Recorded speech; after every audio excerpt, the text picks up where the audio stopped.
Welcome to my craft room makeover. Every week I'm going to be doing a craft or two that is going to transform my space. I have been working really hard for the last 6 months to bring everything together, but now there's a couple projects that I really want to help bring my craft room alive. Let's go. Hey everyone, it's Sam from the Auntie team, and you're watching The Sam Show. Let's go make some fun things. Hey guys, today's tutorial is going to be taking this sad, drab, dreary Amazon cubby and transforming it into this one-of-a-kind, make-it-your-own style using some Auntie Patterend HTV. So let's go get started. Here is just a quick little before of how plain and boring they are. This is a quick view of some of the gorgeous products I'll be using. I start by measuring out the size of the cubby below the handle because that's where I think I want to put the HTV, and I just cut it on my little Cricut tool. And I didn't cut it all the way because I like to keep my scraps as much as possible. The one reason I really like this project is sometimes with the Patterend HTV, you have a design that you don't necessarily get to see because it gets cut up, and this takes up a big surface area so you can get all of it. And I'm using my mini Easy Press because it's just a lot easier to use than the bigger ones. Also, the cubbies are really prone to melting, so I'm using a sheet of parchment paper to avoid that. This pattern is called Large Floral Cow Skulls, and it's actually mine, Shell of a Shot Boutique and an Auntie collaboration. So if you go on Shop Auntie and you look up Shell of a Shot Boutique, this is my personal line of inspired designs. So I'm a little biased because I think these ones are the best, but there are so many cute ones, so go check it out. And I'm just cutting thin strips of electric rose gold HTV and metal gold HTV. And this project is just, placing things where you want, ironing them on. It's really fun. And this metal gold HTV is to die for. The texture it leaves on these storage cubbies is so cool. I was so in love with it. In total, I had 6 storage cubbies, so I did 2 of 3 different patterns. So they all had a matching pair, and I did them pretty much the same, but none of them are identical to one another. And that's the fun part, is if you use the same colors or similar patterns, you can mix them up so they're slightly different. And I actually, like, this one is called Down on the Farm. I loved just like the font of the name tag. So I cut it out and ironed it on just like you would any other part of the sheet, because the whole sheet is HTV. And I just thought it was fun. It kind of felt like scrapbooking, but with HTV. And I actually really struggle with organization when things are in bins that all look the same. I have a hard time remembering what's in it. So if these are slightly different, I can remember that. Okay, and I accidentally fibbed. I said I only used 3 patterns, but technically I used 4. I used 3 main patterns. So the floral one is Sam's Wildflower Garden. I think it's my absolute favorite. It matches everything. And then I hand cut out the pink hexagon pattern because I wanted the flowers to be the main part and then kind of frame it with the pink hexagons. You can actually see the flowers through the pink hexagons, but I really love that about it.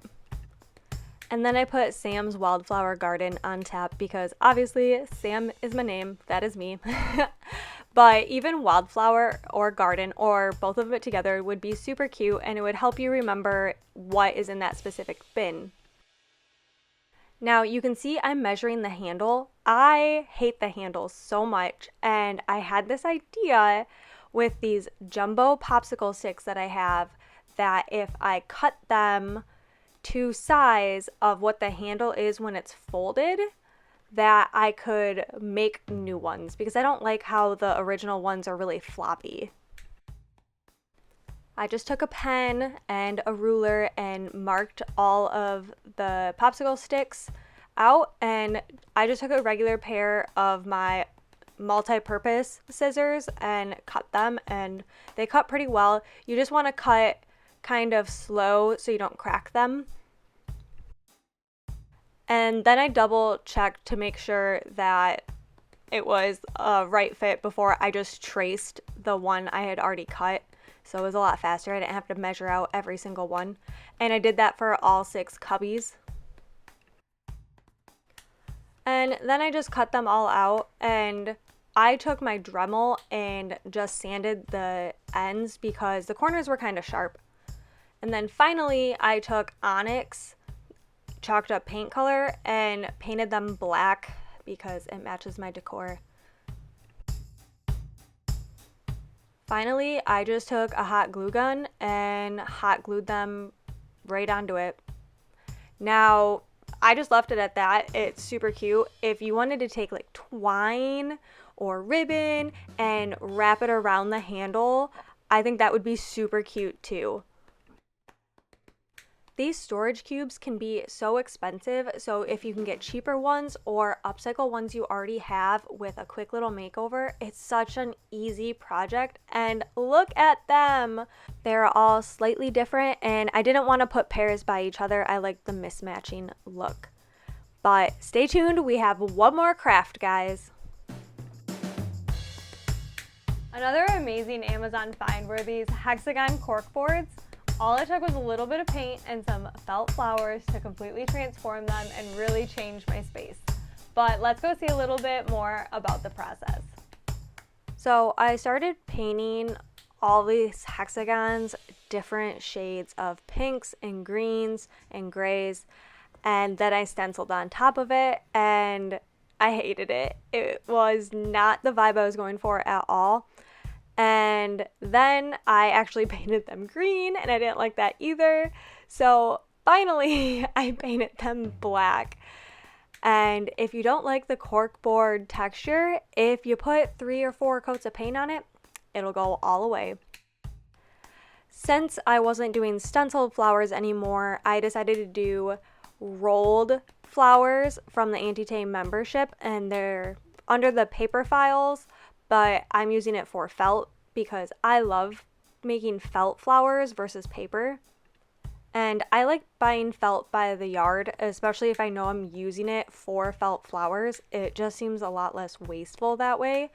And I'm measuring the width of my Cricut mat and just cutting it out so that it will fit my mat because I love that. I can just have my Cricut cut it out instead of doing it myself.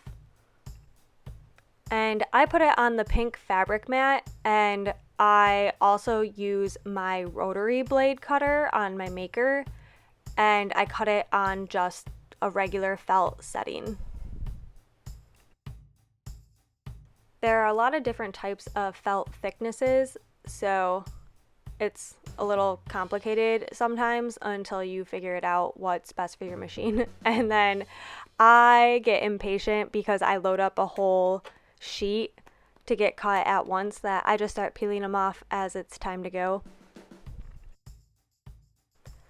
But for like center of the flowers, I hand cut a lot of them. I just like to either fold them over and cut little slits in them, or just cut plain little slits. They're normally fast enough to just do by hand, and I like layering them. I think it adds more dimension to the flowers when it's not just one layer. I like adding different colors and different petal styles. I just think it's fun to do making your own flowers. I don't really have a specific technique on how I roll my flowers. Sometimes I use my reverse tweezers to hold and wrap the center and I glue as I go. Sometimes I just use it with my hands. You'll find what works best for you. It's kind of a learning process, and you can make the petals go under or over and just play with what style you like for the type of flowers you like. And sometimes you just mix it up. I have a little bit where the center is sunken in, and then I have some where the center is pushing out, because that's how flowers are. There are so many different types. And then I also cut leaves out by hand when I'm not needing them to be anything too fancy and I just want a little bit of filler.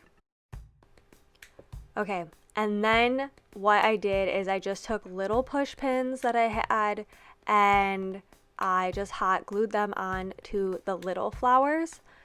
If I had a flower that was a bigger rolled flower or had leaves on it, I actually cut out another piece of felt just in a random circle and put it on first, then put the little push pin in, the little thumbtack, because I'm just worried over long-term use of pushing them in and pulling them out that they might unravel a little bit.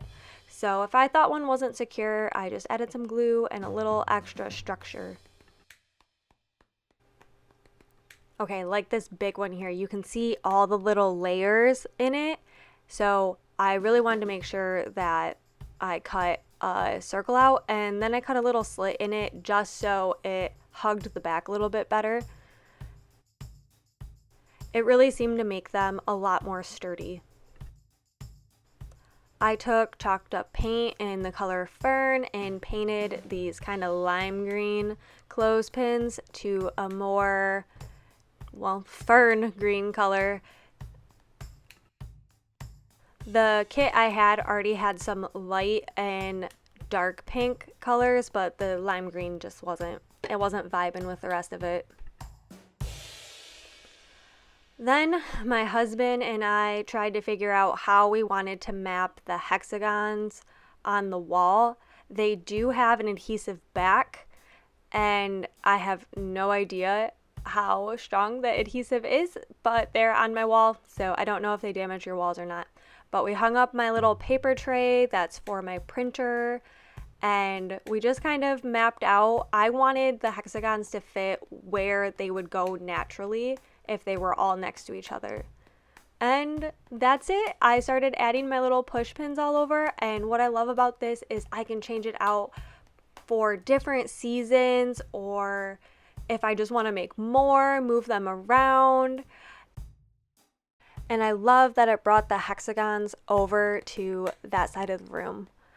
I hope you guys love today's crafts, because I love how it's pulling my room together.